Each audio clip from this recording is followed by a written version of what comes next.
Kuku. Kuku, jdeš tam něco dát? Třeba tady tu kytičku.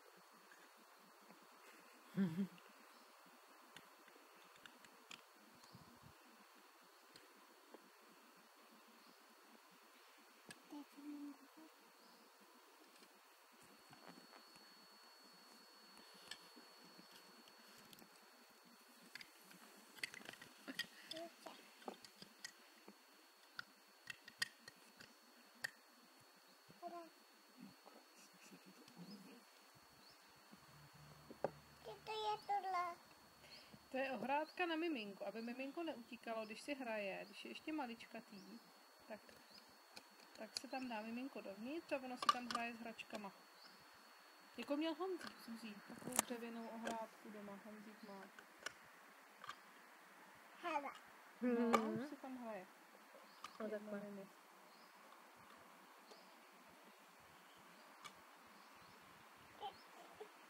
To počáku. To miminko. Zase maminka.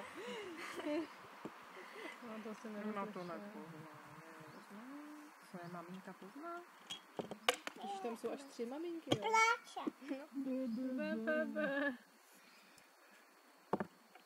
Teď máme figuru. Tam na tom nádraží ta holčička, jo. Nevím, měla, čekala, že bude tak 2, byla větší, samozřejmě byla taková statná, měla to. A Špínka. furt lítala, nějaká hyperaktivní, tam po těch a Zuzanka, že jenom koukala. A ona pak tam spadla, ty dlaždic, pak jakože chce čůrat.